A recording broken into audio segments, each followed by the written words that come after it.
আসসালামু আলাইকুম ওয়া রাহমাতুল্লাহি ওয়া বারাকাতুহু। ওয়ালাইকুম আসসালাম ওয়া রাহমাতুল্লাহি ওয়া বারাকাতুহু। কেমন কেমন সবাই কেমন? হুজুর ভালো আছেন? আলহামদুলিল্লাহ, শুকরান। আমরা আজকে ইবনে মাজাহ শরীফের 20তম ক্লাস ইনশাআল্লাহ করব। আজকের বাবু বাবুল ইকতিসাদ ফি তলাবিল মুআইশা, মানে জীবিকা অন্বেষণের মধ্যে মধ্যপন্থা অবলম্বন করা সম্পর্কে আজকে আমরা পড়ব। এরপর আরেকটা বাব আছে, ওখানে গেলাম ইনশাআল্লাহ বলবো। তো এখানে জীবিকা অন্বেষণের মধ্যে মধ্যপন্থা পায়নি। অনেকে জীবিকা অন্বেষণের জন্য চক্রবৃদ্ধি সুদে টাকা লাগায়, টাকার পাহাড় করে ফেলে। যেমন আমরা 2025 সালে দেখেছি যে একজন টাকার পাহাড় করে ফেলছে। 3000 কোটি টাকার মালিক 5000 কোটি টাকা লোন নিয়েছে, ব্যাংক থেকে লোন নিয়েছে, এদিকে নিয়েছে ওইদিকে নিয়েছে, নিয়ে রাষ্ট্রীয় সম্পদ ওরা আত্মসাৎ করেছে। রাষ্ট্রীয় সম্পদ আর ফেরত দেয় নাই, ব্যাংকের টাকা আর ফেরত দেয় নাই। ব্যাংকের টাকা ফেরত দেওয়া সম্ভব হয় নাই বা দেওয়ার জন্য গরজও মনে করে নাই, সুতরাং আপনারা আমরা এই জন্য হাদিস শরীফে আছে যে খায়রুল উমুর আওসাতিহা, না এটা মকুলা, যে প্রত্যেক জিনিসের মধ্যে মধ্যম পন্থা ভালো। তা আল্লাহ রাসূল এই জন্য মধ্যম পন্থার কথা বলছেন। বিহি ক্বালা বিহি ক্বালা হাদাসানা হাসাম ইবনে আম্মার হাদাসানা ইসমাঈল ইবনে আয়াশ আন আমারাত ইবনে গজিয়াত আন রবিয়াত আন আব্দুর রহমান আব্দুল মালিক আন আবি সাঈদ আল আনসারী রাদিয়াল্লাহু তাআলা আন আবি হুমায়দ আল সাঈদী রাদিয়াল্লাহু ক্বালা রাসূলুল্লাহ সাল্লাল্লাহু আলাইহি ওয়াসাল্লাম ইজমালু ফি তালাবিদ দুনিয়া। রাসূল করিম বলছেন ইজমালু, সুন্দর করো, আমার উম্মতরা তোমরা সুন্দর করো ফি তালাবিদ দুনিয়া, দুনিয়া অন্বেষণের মধ্যে। যারা শুধু দুনিয়া অন্বেষণ করে তারা দ্বীনের প্রতি কোনো দরদ নেই। অথচ আমরা রব্বানা আতিনা ফিদ দুনিয়া ওয়াল আখিরাহ, মুসলমানদের জন্য দুইটা আছে, দুনিয়াও আছে পরকালও, ঠিক না? আমাদের জন্য পরকালটা স্থায়ী চিরস্থায়ী, দুনিয়া কিন্তু অস্থায়ী। আফাইনা কুল্লান মুয়াসসারুন লিমা খুলিকা লাহু, আল্লাহ যাকে যে জন্য সৃষ্টি করেছেন তার জন্য এটা আল্লাহ সহজ করে দিয়েছে। যেমন এখন আমরা দেখি রোডের মধ্যে ট্রাক চালায়, লরি ট্রাক এগুলো চালায়, বাবা আমরা দেখলে ভয় লাগে, ড্রাইভার কেমনে চালায়, আল্লাহ ওনাকে এটার জন্য সহজ করে দিয়েছেন। আমরা দেখি অনেক সময় কামেলের মধ্যে মুহাদ্দিস সাহেব হুজুর বুখারী শরীফ পড়াচ্ছেন, তাফসীর পড়াচ্ছেন, অনেকে দেখে আছে হুজুর এই এত বড় বড় কিতাবগুলো কেমনে পড়ায়, আল্লাহ ওনাকে এটা আল্লাহ রহমত করতেন, সহজ করে দিয়েছেন। তো এরপরে দেখা যায় আর হযরত আলী রাদিয়াল্লাহু তাআলা থেকে riwayat قال رسول الله صلى الله عليه وسلم আযমুন নাসে ওয়াল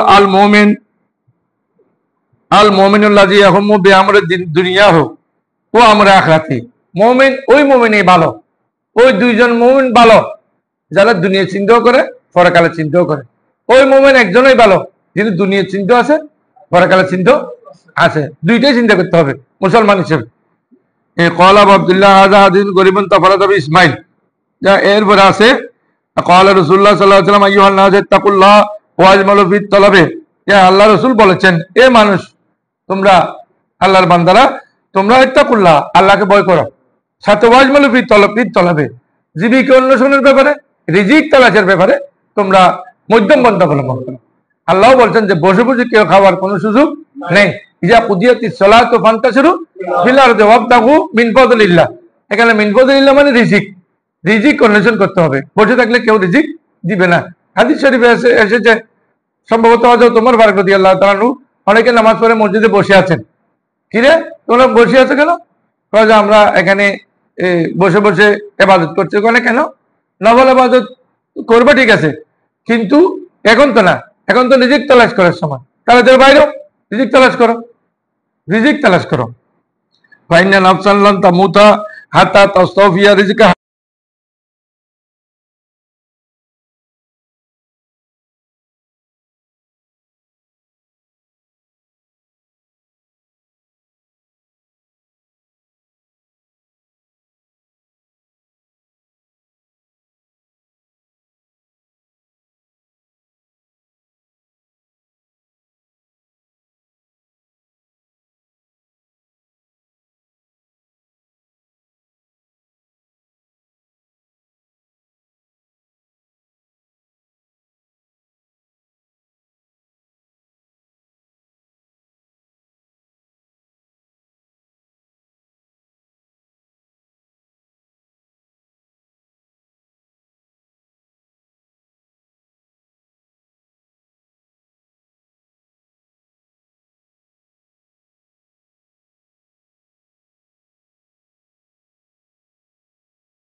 হ্যাঁ, খুজু মা হাল্লা, গ্রহণ করো যেটা হালাল।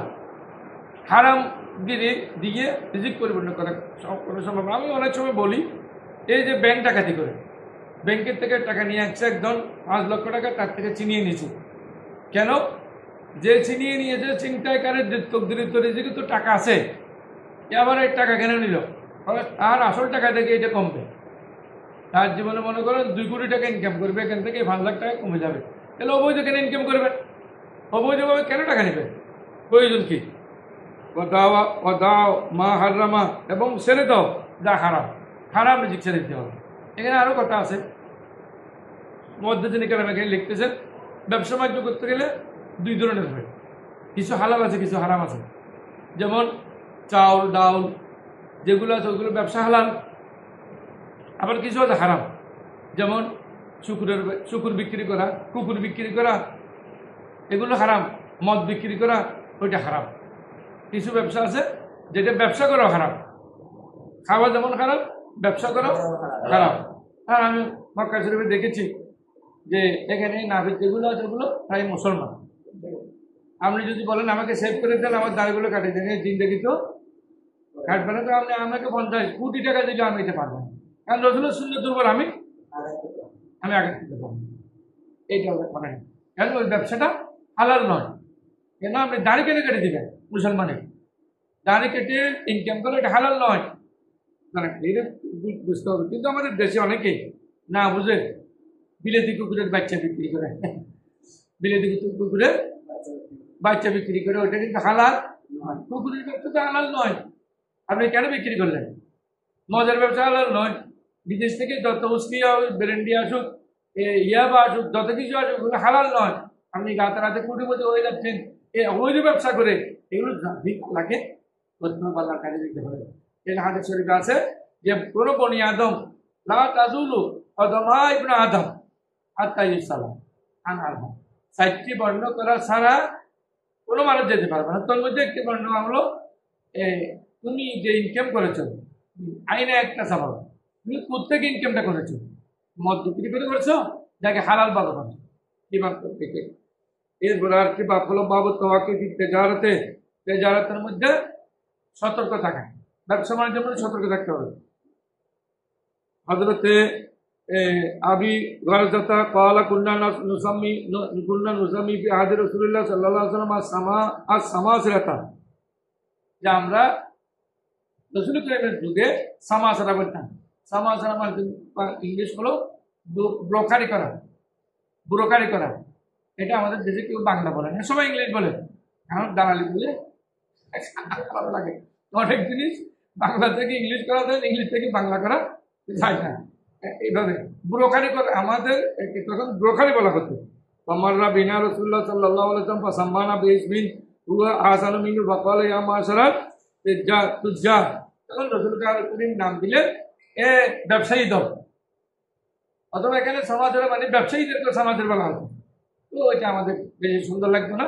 রাসূল করিম তো মানুষকে ইজ্জত দিতেন, সম্মান দিতেন। এমনকি হযরত আমরা দেখি আমার বিরুদ্ধে অনেকে বলে হযরত মা ফাতেমাতুজ জোহরা রাসূল পাকের পক্ষে আসলে মা ফাতেমাতুজ জোহরা দয়া করে রাসূল পাক সাল্লাল্লাহু আলাইহি ওয়াসাল্লাম দাঁড়িয়ে যেতেন। সুবহানাল্লাহ। কোনো লাশ গেলে রাসূল পাকের সামনে রাসূল করিম দাঁড়িয়ে যেতেন। কেন? কারণ আমি সম্মান দেখাইতে হবে, লাশকে সম্মান দেখাইতে হবে।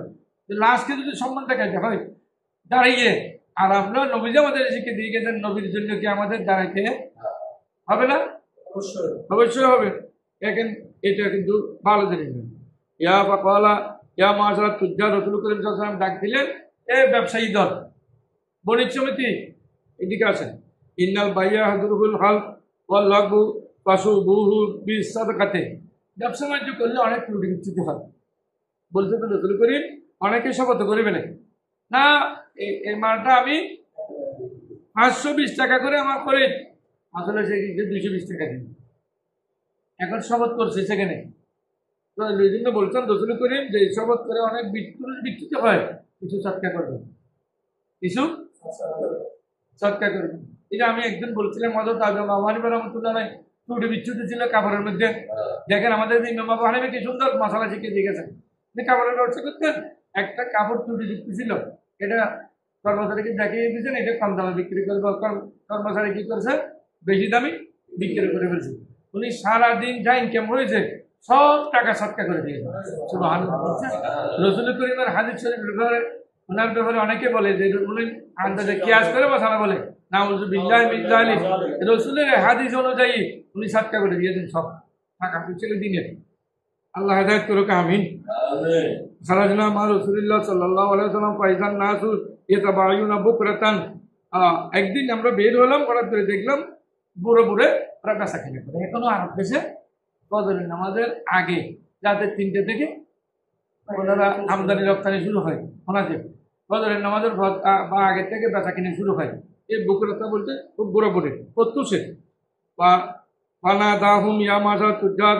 রসুল করিম সাল্লাল্লাহু আলাইহি ওয়াসাল্লাম তাকে ডাকলেন, তাদেরকে ডাকলেন হে ব্যবসায়ীরা। ওয়ালাম্মা রাফু আবসারাহুম ওয়া মাদ্দু আনাকাহুম, যখন তারা তাদের চক্ষু তুললেন এমন করে রসুল পাকের দিকে যেন দেখলেন, ও মাদ্দু আনাকাহুম, এবং তারা তাদের গর্দন রসুল পাকের দিকে ঝুঁকিয়ে দিলেন। ক্বালা ইন্না তুজ্জারা ইউবআসুনা ইয়াওমাল কিয়ামাতি ফুজ্জারা। এখানে খুব খারাপ জিনিস এটা, যে কিয়ামতের দিন ব্যবসায়ীদেরকে খুব খারাপ হিসেবে তোলা হবে, মন্দ হিসেবে তোলা হবে। মন্দ হিসেবে কেন তোলা হবে? মন্দ হিসেবে কেন তোলা হবে?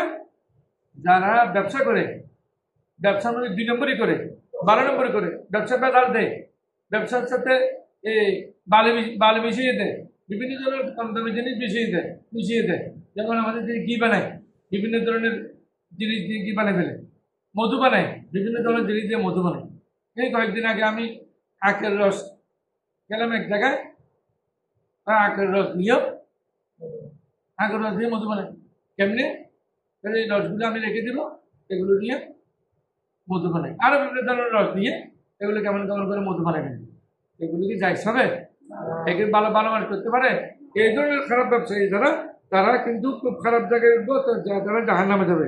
ইল্লা মানিত তাকা ওয়াবাররা ওয়া সাদাকা। কিন্তু আল্লাহ রাসূল 3টা কথা বলতেন, যারা নেককার, যারা সত্যি ব্যবসায়ী এবং যাদের মধ্যে তাকওয়া আছে, তারা কিন্তু কোথায়? তাদের স্থান কোথায়? মা শহীদাই, তারা কিন্তু শহীদদের সাথে থাকবেন। দেখেন ব্যবসায়ী 2 প্রকার, মানুষও 2 প্রকার, ভালো মন্দ।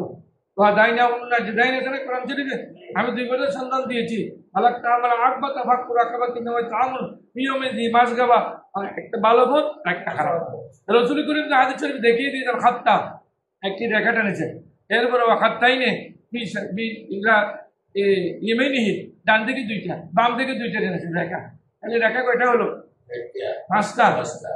5টার মধ্যে যেটা মধ্যখানে হাদা সিরাতুল মুস্তাকিম, এটাই হলো সিরাতুল মুস্তাকিম, যেটা আমরা 5 ওয়াক্ত নামাজের মধ্যে ইহদিনাস সিরাতুল মুস্তাকিম করে আল্লাহর কাছে চাই, এটা আমরা চাই।